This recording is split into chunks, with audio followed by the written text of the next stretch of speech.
If you live abroad, travel often, or rely on online banking and email to run your life, you're already on a target list. Not because you did something wrong, but because you're valuable. Scammers don't guess, they profile, and international travelers check all the right boxes. Let's talk about how this really works and how to shut it down. I'm Matt, an American living abroad, and on this channel I break down what life actually looks like outside the US. The good, the bad, and the stuff nobody warned you about. Most cybersecurity advice is either way too technical or pure fear-mongering. This isn't that. Today we're going to walk through the real online risks for digital nomads, travelers, retirees living internationally, and more importantly, the simple habits that keep smart people from making expensive mistakes. No jargon, no paranoia, just practical protection for people who live global lives. Why am I the one to share this? Well, if you don't know my background from some of my other videos, I've been a software developer since I was 7 years old. I've owned a software company for 31 years, and I've worked in, well, let's just call it security for nearly my entire adult life.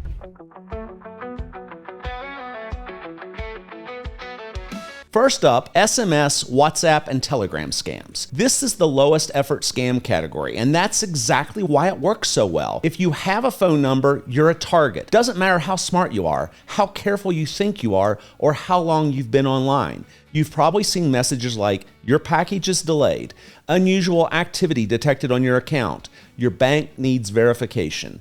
Random WhatsApp messages pretending to be a business or even a friend, and sometimes a beautiful Asian woman who says, "Do we know each other?" Which is almost certainly a dude. These scams don't rely on hacking. They rely on interrupting you at the right moment. Airports, taxis, cafes, borderlines, moments when your brain is half in travel mode and half in real life. One of the most dangerous versions is verification code theft. You get a text or a WhatsApp message that says something like, "Your verification code is 123456." What's actually happening is someone else tried to log into your account and they're hoping you'll forward that code without thinking. Once they have it, they don't need your password. They just walk in. Another common tactic is fake authority. Fake banks, fake delivery companies, fake government or immigration notices. They use urgency because urgency shuts down logic. Here's the rule that saves people. No legitimate company will ever ask you to send them a code, a link, or a login over text or WhatsApp, ever. If a message pressures you to act now, assume it's lying, even if it looks real.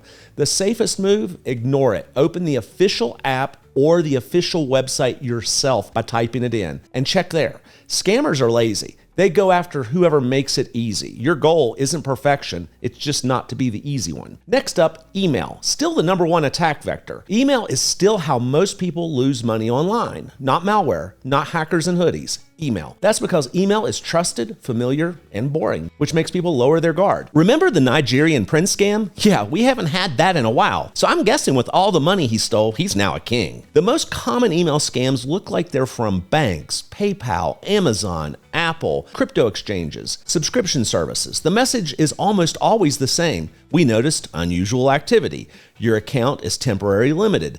You need to verify your information. What makes these emails dangerous isn't how fake they look, it's how normal they look. The logos are right, the language is calm but urgent, and the link is right there, begging to be clicked. Here's the most important rule in this entire video. Never click links in emails about money, security, or accounts, ever. Not to confirm, not to fix, not to review. Instead, open a new tab, go directly to the website by typing it in, or go to their official app. Check there. If the problem is real, it will still be there. A common trick scammers use, especially on travelers, is timing. They send fake security alerts while you're abroad, while your bank already thinks your activity is unusual, while you're expecting a purchase or a refund. So when the email says, "We locked your account," it feels believable. And that's how smart people get caught. Quick side note here. A friend of mine spent 20 years in software engineering and another 10 in cybersecurity. He kept seeing smart, capable people fall for phishing, not because they were careless, but because most online safety advice is either way too technical or just overwhelming. So he built Online Safety Zone. This isn't a sponsorship. I know Scott personally, and I talk to him almost every week.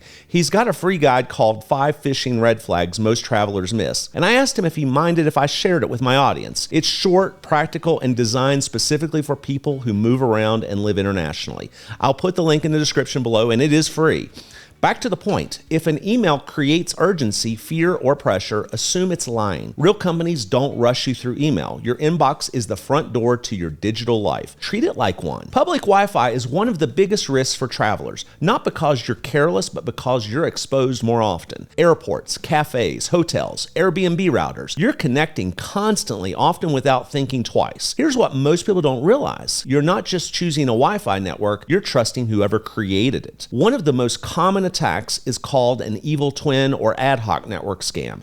Here's how it works. You're in an airport. You see a network called something like free airport Wi-Fi or airport guest or hotel lobby Wi-Fi. It looks legitimate, so you connect. But that network isn't run by the airport or the hotel. It's run by someone sitting a few rows away with a laptop or phone pretending to be the real network. Once you're connected, they don't need to hack you. They can quietly see what sites you visit, intercept logins, capture session data, redirect you to fake login pages, and the scariest part, you won't notice anything happening. Heck, people will even do this on a flight. You'll see free Delta Wi-Fi, and one of your 200-seated neighbors is trying to scam you right there on the airplane. Another version is open Wi-Fi interception, where attackers sit between you and the real network, watching traffic pass through. So here's what not to do on public Wi-Fi: banking, email logins, password resets, crypto wallets, anything involving money or identity. Even HTTPS doesn't make you invincible. Some safer habits that actually work: use your phone hotspot whenever possible. Use a VPN on public networks. I have my favorites in the description below. Turn off auto connect to Wi-Fi. Verify the network name with staff if it matters. And one underrated tip: if you see a dozen similar Wi-Fi names, that's a red flag. Public Wi-Fi isn't evil, but it's not private and it's not neutral. When you're traveling, assume it's being watched and act accordingly. Most people don't get hacked because someone breaks in. They get hacked because the door was already unlocked somewhere else. The real problem is password reuse. When a website gets breached, and thousands do every year, your email and password end up on lists that get sold, traded, and reused. Attackers don't guess passwords anymore. They try the same one everywhere: email, banking, social media, cloud storage. And if your email fails, everything else follows. That's why email security matters so much. It's the master key to your digital life. Here's what actually works without overcomplicating things. First, use a password manager. One good password manager is safer than trying to remember clever variations. It lets you use long, unique passwords everywhere. Stop reusing the same ones. Avoid typing passwords on sketchy networks. I have my favorite password managers in the description below. Second, stop relying on SMS for security. Text message codes feel secure, but they're not, especially if you travel internationally.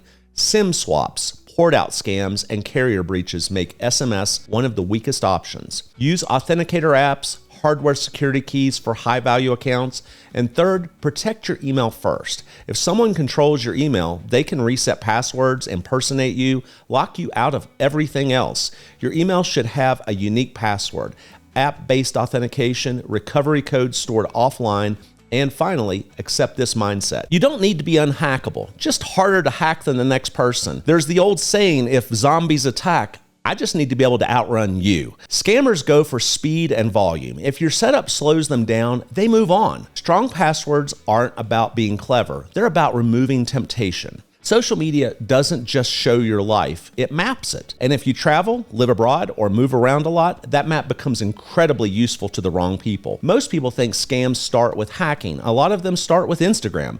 Here's how. When you post your location in real time, boarding passes or flight photos, hotel names or Airbnb views, will be gone for a month updates, you're giving attackers answers to security questions, timing for account reset attempts, context that makes phishing emails believable. If someone knows where you are, when you're traveling, and that you're distracted, a fake security alert suddenly feels real. Travelers also get hit with targeted phishing, fake hotel emails, fake airline refunds, fake booking confirmations, because scammers already know where you are. Another overlooked risk is metadata and patterns. Hosting the same cafes, the same balcony, the same views over time builds a profile of your habits. You don't need to disappear from social media, just delay it. Simple rules that work. Post after you leave, not while you're there. Avoid sharing boarding passes or QR codes. Don't announce long trips publicly. Be vague about locations in real time. Think of social media like a postcard. It's fine to send, Just don't mail it with your home address and schedule attached. The goal isn't secrecy. It's not making your life predictable. Your phone isn't just a phone anymore. It's your wallet, your ID, your email, your bank, your authenticator, and in many cases, your entire life. When you travel, the biggest risks aren't hackers and basements. They're loss, theft, and physical access. A stolen or lost device is one of the fastest ways to lose control of everything. Here's why. If someone gets your phone unlocked or your laptop without encryption, they don't need to break in digitally. They can read your email, reset your passwords, access banking apps, impersonate you, and they can do it quietly. Travels add extra risk. Think devices left in cafes or taxis, shared Airbnb spaces, borrowed or public computers, border inspections in some countries. So let's talk about protection that actually matters. First, full disk encryption. Most modern phones and laptops support it, but only if it's enabled and locked. Encryption means if the device is powered off or locked, the data is unreadable. Second, auto lock timers. If your screen stays unlocked for 5 or 10 minutes, that's enough time. Set it to lock quickly. Yes, it's slightly annoying, maybe really annoying for all that matters, but it's also effective. Third, remote tracking and wipe. Make sure you can locate your device, lock it remotely, erase it if needed. Do this before you travel, not after it's gone. Fourth, be careful with shared computers and USB charging. Logging into email or banking on a hotel or cafe computer is an open invitation, and public USB charging ports can sometimes be used to extract data. Use your own devices, your own chargers, or data blocking USB cables. And finally, understand this. If someone has physical access to your unlocked device, security is already compromised. That's not fear, that's reality. Protecting your devices isn't about being paranoid. It's about assuming travel is unpredictable and planning for it. Banking and retirement account protection. This is where the consequences get serious. Most people don't lose their retirement accounts often, but when it happens, it's usually catastrophic. Scammers know this. That's why they target confidence and panic, not passwords. The most common trigger is an account unlock. You're traveling, your bank flags unusual activity, you get an email or text saying your account is frozen. That moment of stress is exactly what scammers exploit. They send fake bank emails, fake fraud alerts, fake account recovery messages, all designed to catch you while you're already worried. Retirees are especially vulnerable because accounts hold larger balances,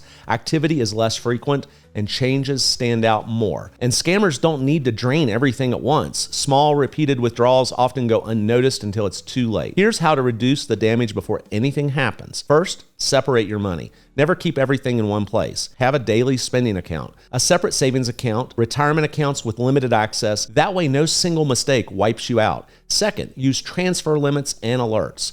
Set daily transfer limits, alerts for every transaction, even small ones. Speed helps scammers. Friction helps you. Third, lock down account recovery. Know exactly which email is tied to each account and how recovery works, who your trusted contacts are, and make sure your email is secured first, because that's how most financial takeovers begin. Fourth, assume travel changes the rules. Banks expect routine. Travel breaks routine. Before long trips, notify banks if needed. Know how to reach a human. Keep official contact numbers offline. And one mindset shift that saves people. No legitimate bank will pressure you to fix a problem over email or text, ever. If there's a real issue, it will still exist when you log in directly. Your retirement didn't take decades to build, so it could be lost to a rushed click. Slow down, verify, then act. Now, what to do if you're already compromised? First, slow down.